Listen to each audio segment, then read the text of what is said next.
I hope that this educational lecture on React context in Next.js was useful. But now let's put it to the test and dive into it a bit further. Before we do that, I'm going to create a separate branch just for that by clicking the bottom left, create a new branch, and then this is going to be a branch called 014 underscore context. We can immediately publish it. We should be able to see it here, and it's going to contain all of the code we have added before. We can check that by seeing that they're published 8 minutes ago here, and then we can keep adding additional stuff. So let's discuss it a bit. Using React context for state management with Next.js. That's pretty tough, right? Because in Next.js, we try to keep everything server rendered, but we can only use context if we use hooks. And hooks by default are client-side, which eliminate the possibility for the things to be server rendered. Where's the gotcha here? Let's just do a quick recap of what context is and then how we can use it within Next.js. Context is a feature of React, a popular JavaScript library, that enables components to share data without passing props down manually at every level of the component tree. This is particularly useful for data that can be considered global for a tree of React components, such as user authentication status or theme preferences. Next.js, on the other hand, is a React framework that offers capabilities like server-side rendering and generating static websites, making it a robust solution for modern web development. In this guide, we'll navigate through the process of using React context within a Next.js application. We'll discuss utilizing context within client components, handling context within server components, and rendering third-party context providers within server components. So, how do we use context in client components? Well, it's pretty simple. We do it as in with usual React. We create a new context, and then we consume that context by using the useContext hook. As simple as that. But now, what about rendering third-party context providers in server components? In this example, we create a client component called providers that wraps third-party providers, theme, and auth. And then we import them and simply wrap them in the root layout that contain children within it. By rendering the providers at the root level, all the components throughout your app will be able to consume the context provided by third-party libraries. I know this might seem confusing at first, but this is something we are already doing in our layout.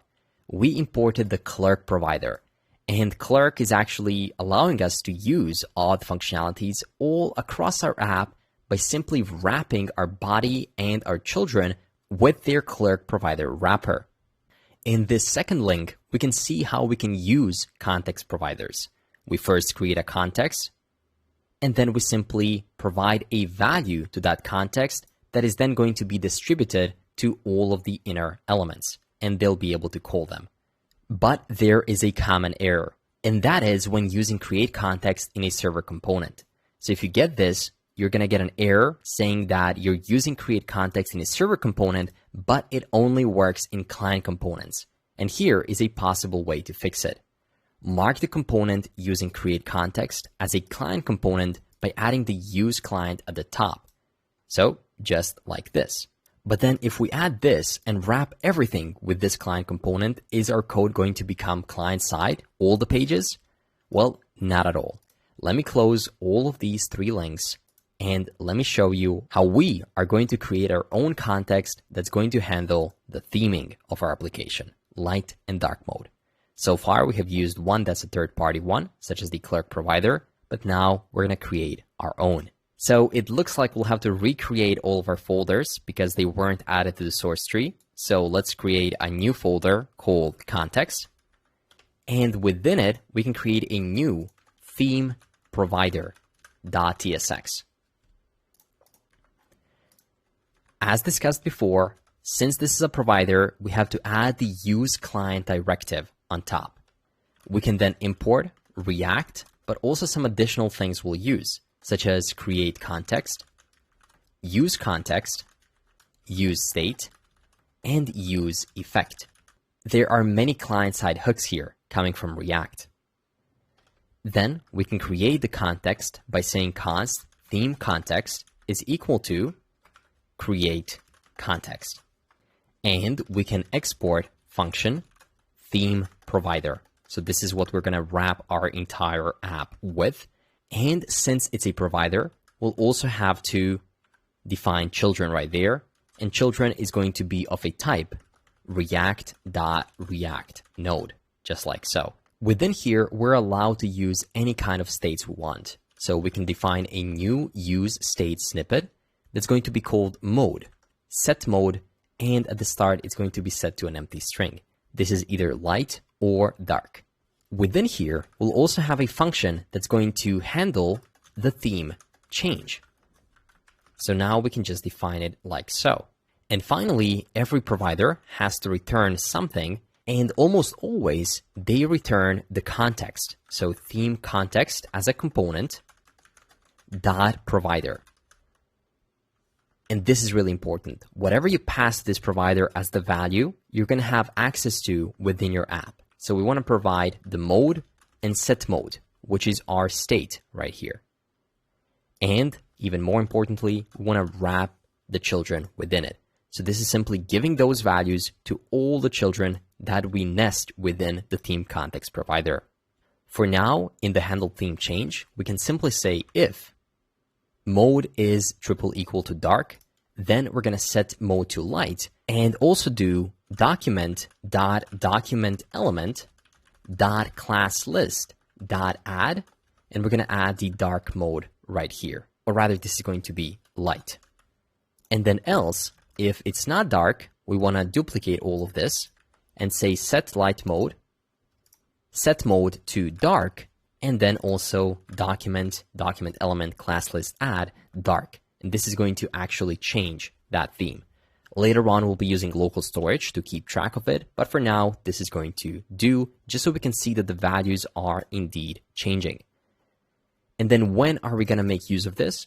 Well, at the start of the app. So we're going to have a use effect that's going to simply call the handle theme change every time that the mode changes.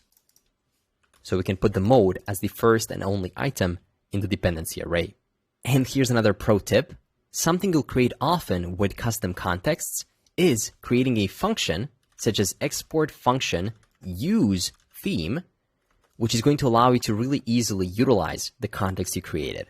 So that's going to be a function where we say const context is equal to use context. You pass the theme context, and then you say if context is triple equal to undefined, just to be sure, we can throw a new error saying that use theme must be used within a theme provider. It's just better to be safe than sorry. And if we don't have an error, we can simply return that context. And now let's wrap our app with this and let's actually test it out. Of course, after solving this error here, saying that an argument for default value has to be there. So default value can be just undefined. But then TypeScript is complaining again, saying that the value cannot be undefined. So let's be good to TypeScript and let's define some types or interfaces. So we have to say interface, theme, context type is going to have a mode, which is a string, and it's going to have a set mode, which is going to be a function that accepts a mode as a string and returns void, meaning doesn't return anything. It simply changes it.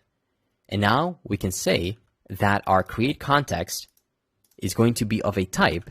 You define the type right here by providing these two signs, either theme context type, or at the start, it's going to be undefined.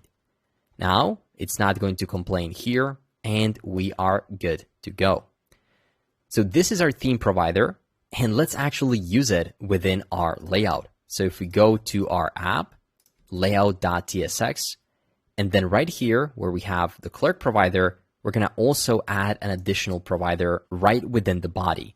So here we can say theme provider, which you can automatically import coming from add/context theme provider by clicking here. You can see that now it should have imported it from the top automatically.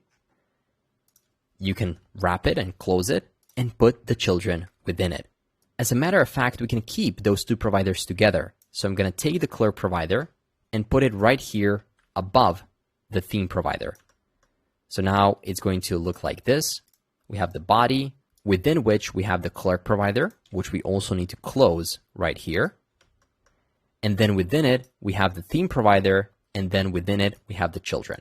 That means that every single page in our app is going to have access to whatever clerk provider and theme provider sent to it. And how can we verify that? Well, let's go to our homepage in the root home page.tsx. And here you can see that clerk already knows what they're doing because we have this user button and they know that we're logged in. So that is good. I also think that the font of our application changed because we imported those fonts before in the layout. And now here's the thing. We cannot directly use the use theme within a server component. So we cannot go here and say something like import use theme, which is going to come from context provider, and then define it right here as a hook. For example, const mode is equal to use theme. This is how you would usually do it, and you would just display it right here. If you did that, then you're going to get an error saying that you attempted to call the use theme from the server, but use theme is on the client. It's not possible to invoke a client function from the server. It can be only rendered as a component or passed to props as a client component. So this tells us everything we need to know. We created this context and we'll be able to use it later on within the components, not directly within pages. So more on that soon. But it's good that now we have created this layout and we'll be able to soon implement the light and dark mode. And if we visit the design and check our navbar right here, you can see that even on the mobile or on desktop, on our navbar, we have the theme switcher. So what do you say that we immediately start creating the look and feel of the navbar, and then we can implement this theme switcher so we can put our context to the test. Let's do that next.